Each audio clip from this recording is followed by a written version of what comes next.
Please listen as I show you exactly how they erased my people's indigenous identity, how we went from being indigenous to America to being reclassified as African Americans in the 1980s. I'm also going to show you exactly how Africans tie into this. The Plecker era was truly one of the darkest times for Native people. It's critical for us to think about what was the genesis of the ideology that Plecker was a proponent of.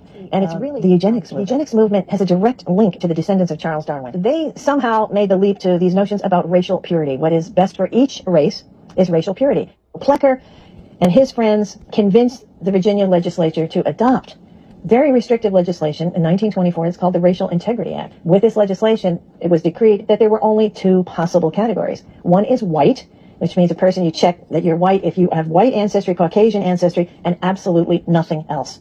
The other category is everybody else, and that's colored. So this was very hard on Virginia's indigenous community because, in a sense, it wipes away their identity.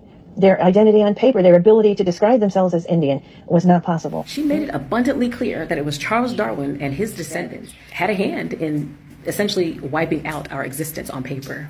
Not only that, they changed our identities by renaming, reclassifying us all these different titles, bywords throughout the years.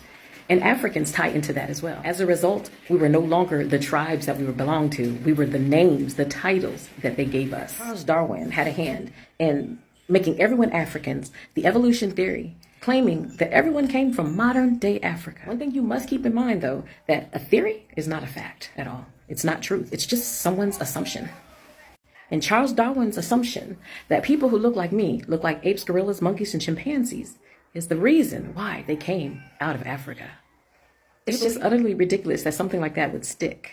Charles Darwin and his descendants were in charge of keeping their lies going, even down to this day. And Walter Plecker was a part of that. And not only that, these people are sworn enemies of the heavily melanated people on the earth. They're the ones that financed the slave trades, the sub-Saharan and transatlantic slave trades. They also wrote African American history.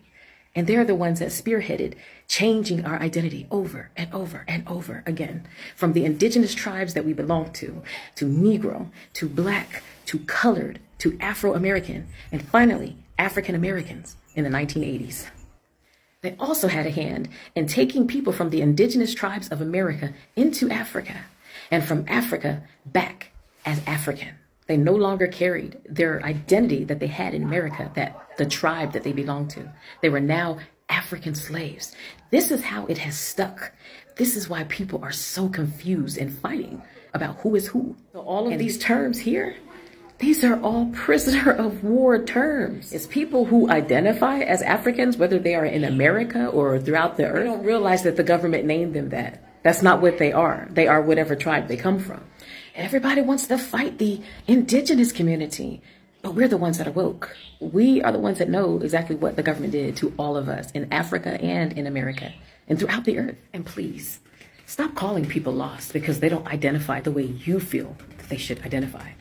Make sure it's not you who's lost and do not know true history. Check yourself before you wreck yourself. Hey fam, if you enjoy my content, please don't forget to like, subscribe, comment, and share on both of my platforms on TikTok and also on YouTube.